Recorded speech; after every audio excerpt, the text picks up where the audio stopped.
저는 한창 무기력할 때 그랬던 것 같아요. 해야 될 일이 있고 할 시간도 있는데 그냥 누워서 유튜브 보고 몇 시간 동안 웹툰 보고 이러면서 시간을 흘려보내버리는 거죠. 그렇게 하면서 마음이라도 편하면 그냥 내가 게으른가 보다 라고 생각할 텐데 마음은 또 불안해요. 이해가 안 됐죠? 불안하면 보통은 뭐라도 할 텐데 나는 도대체 어떻게 생겨먹은 인간이길래 이러고 있나. 그러고 있으면 또 이런 생각이 들어요.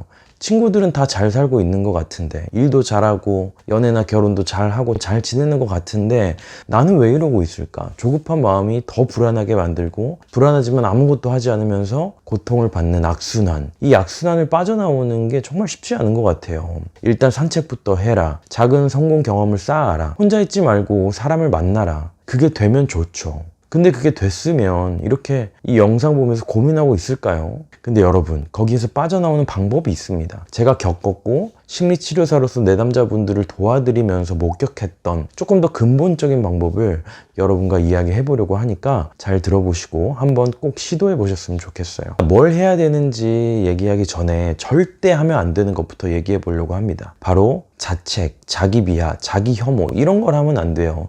나는 왜 이렇게 게으를까? 시간이 있는데도 왜 이렇게 해야 되는 걸 제대로 못할까? 진짜 나는 쓰레기인가 보다. 이런 생각을 절대 하면 안 됩니다. 우리는 무기력함에 대해서 도덕적 판단을 하는 거가 익숙해요. 어릴 때부터 그런 얘기를 들어왔기 때문이죠. 부모님이나 선생님이 야, 너는 왜 이렇게 게으르냐? 부지런해야 돼. 열심히 해야 돼. 라고 말하는 걸 직접 듣거나 다른 사람이 그렇게 혼나는 걸 옆에서 지켜본 경험이 있을 거예요.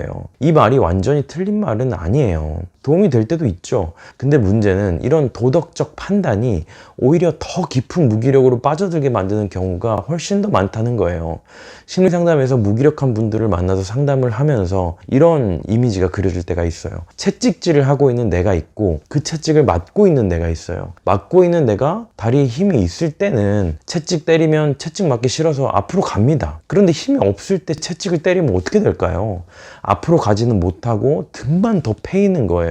상처만 더 생기는 거예요. 죽기 살기로 한 발짝 앞으로 갈 수는 있겠죠. 맞는 게 아프니까. 근데 한 발짝 가고 인생 끝낼 거 아니잖아요. 인생은 빠르든 느리든 뚜벅뚜벅 걸어 나가는 게 중요한 거잖아요. 당장 억지로 한 발짝 떼는 게 아니라 매일의 삶을 잘 걸어 나갈 수 있게 우리 자신을 도와줘야 된다는 거죠. 그러기 위해서는 우리가 무기력한 이유를 단순히 게으름으로 치부하면서 내 잘못이라고 밀어붙이지 말고 왜 지금 이렇게 무기력한 상태가 돼버렸는지 그 이유를 찾아볼 필요가 있습니다. 우리가 무기력한 이유를 3가지 정도로 살펴볼게요. 첫 번째는 완벽주의와 번아웃입니다. 완벽주의가 좋아 보이잖아요. 빈틈없이 프로페셔널하게 자기 일 잘해내는 사람 얼마나 멋져요. 큰 목표와 야망 그리고 거기에 도달하기 위한 높은 기준 이런 것들을 가지고 열심히 노력하는 거 좋아요. 저도 심리 상담을 하면서 그런 완벽주의를 가지려고 노력합니다. 이것을 심리학에서는 적응적 완벽주의라고 불러요.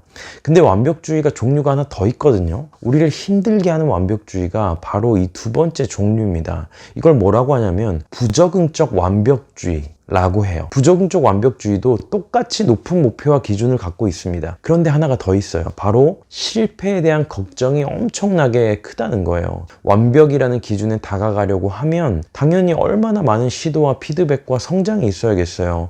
당연한 거잖아요. 아무리 세계에서 가장 빠른 우사인 볼트라도 태어나면서부터 완벽히 달렸을까요? 걷지도 못했겠죠. 수도 없이 넘어졌겠죠. 실수와 실패를 받아들이지 못하니까 시도를 못하는 거예요.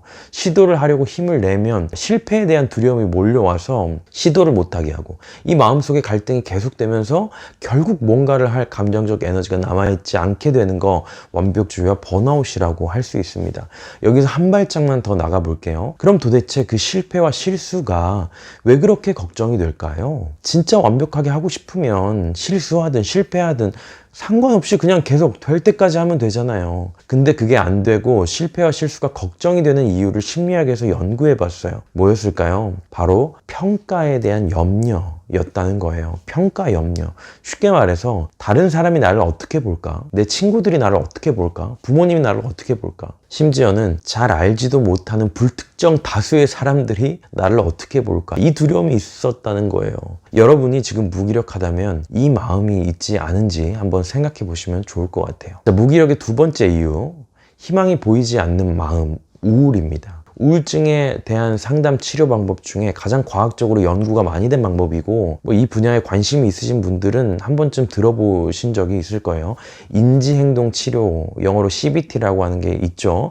그 치료 이론을 만든 분이 아론 백이라는 분이에요. 지금은 돌아가신 분인데 심리학 교과서에서 배우는 분이죠. 아론 백 선생님이 우울증을 가진 사람들을 연구해 보니까 공통적으로 이 세 가지 생각을 갖고 있었다는 거예요. 그냥 가끔 하는 정도가 아니라 아주 깊이 마음속에 뿌리가 박혀 있어서 어떤 상황이 되면 그냥 자동적으로 이 생각을 전제로 판단하고 행동하게 된다고 해요. 첫 번째는 나는 쓸모없는 사람이다. 두 번째는 세상은 참 살기 힘든 곳이다. 세 번째는 내 미래에는 희망이 없다. 이 세 가지 생각이 조합이 되면 우리는 당연히 무기력에 빠집니다. 이 세 가지 생각이 만약에 사실이라면 무기력한 게 오히려 합리적이죠. 어차피 해도 안 될 거라면, 정말 아무런 희망이 없다면 가만히 있는 게 그나마 에너지라도 아끼는 방법이니까요. 근데 현실은 어때요? 항상 좋고 희망적이지는 않지만 그렇다고 항상 절망적이지도 않잖아요. 그러니까 저 세 가지 생각은 현실이 아니죠. 그게 현실이라고 믿고 있는 거예요. 문제는 그거 현실 아니야 이렇게 말해준다고 해서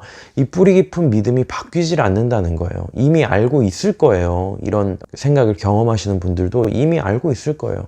근데 그렇게 느껴지질 않는 거예요.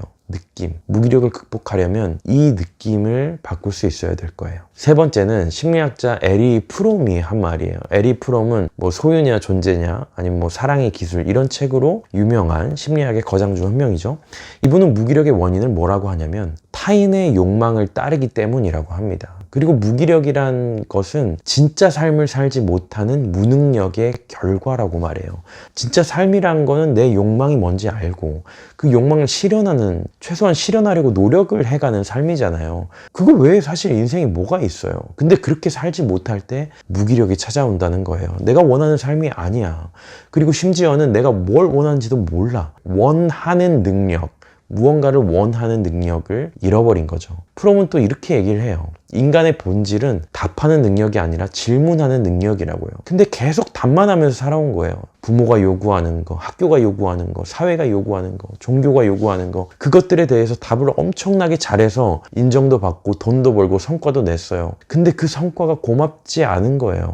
내가 진짜 요구한 게 아니니까. 내가 던진 질문에 대한 답이 아니니까요. 이 시점에서 찾아온 무기력이라면 우리는 나 자신을 더 채찍질해서 더 좋은 답을 내놓으라고 몰아붙일 일이 아닌 거예요. 그게 아니라 원하는 능력, 욕망하는 능력, 삶에 대고 질문하는 능력, 이런 것들을 회복해야 되는 거죠. 그럼 도대체 어떻게 해야 되나요? 어떻게 해야 평가에 대한 두려움을 극복할 수 있고, 어떻게 해야 희망이 없다라고 하는 이 뿌리 깊은 느낌을 바꿀 수 있고, 도대체 어떻게 해야 욕망하는 능력을 회복할 수 있는 건가요? 답은 내면의 나를 바라보는 거예요. 저는 심리치료사잖아요. 심리치료사들은 확실히 알아요. 우리가 살아가는 세계가 그냥 보면 그냥 커다란 하나의 세계인 것 같지만 사실은 두 가지로 나눌 수 있다는 걸요. 그 두 가지는 바로 바깥의 현실 세계와 내면의 세계입니다. 보통은 이 두 번째 내면의 세계에 대한 얘기를 별로 안 하고 그런 게 있는지조차 생각도 못하는 분들도 있어요. 그런데 저는 상담실에서 매일 이 세계에 대한 이야기를 하니까 너무 확실히 알겠어요. 이제 외부에서 일어나는 일과는 별개로 내면의 세계가 존재하고, 그리고 그 세계가 각 사람의 현실 세계에 영향을 굉장히 많이 미치고 있다는 걸요. 심리학자 칼 융은 이렇게까지 얘기를 했어요. 바깥을 바라보고 있을 때 당신은 꿈을 꾸고 있는 거고, 내면을 바라볼 때 당신은 비로소 깨어있는 것이다. 뚱딴지 같은 소리로 들리나요? 그냥 먹고 살고 돈 벌고 남들 보기에 번듯하게 사는 거, 이런 거에는 사실 진짜 뚱딴지 같은 소리죠. 별 도움 안 되는 얘기일 거예요. 근데 우리 그거 하려다가 무기력에 빠지게 된 거잖아요. 그것만 바라보고 살다가. 무기력을 극복하려면 내면 세계를 바라보고 가꾸는 일이 필요합니다. 그래요, 알겠어요. 근데 그걸 도대체 어떻게 해야 되냐고요. 심리치료에서 제가 내담자분들이랑 하는 방법을 소개해 드릴게요. 눈을 감고요, 마음의 눈으로 나 자신을 한번 바라보세요. 어떻게 보이나요? 참 저렇게 힘도 안 나는데 억지로 쥐어짜면서 애쓰고 있는 그런 모습인 것 같아요. 위태로워 보여요. 도와줄 사람이 없이 혼자인 것 같아요. 이렇게 보일 수 있죠. 그러면 그런 내가 있고 그런 나를 바라보는 내가 있잖아요. 그런 나를 바라보는 나는 어떤 마음이 드는지 한번 느껴보시는 거예요. 어떤 마음이 드나요? 안쓰럽고 불쌍해요. 평생 의지할 데 없이 살아온 것 같아요. 슬퍼요. 그러면 그 감정에 좀 머물러 보세요. 내가 내 자신에 대해서 갖는 그 마음. 그리고 나서 애쓰고 있는 나에게 다가가서, 이 마음속에서 일어난 일들이에요. 다가가서 하고 싶은 말이나 행동을 해주세요. 이렇게 하면 따뜻한 위로의 말을 건네주고 싶으실 수도 있고요. 안아주고 싶으실 수도 있고요.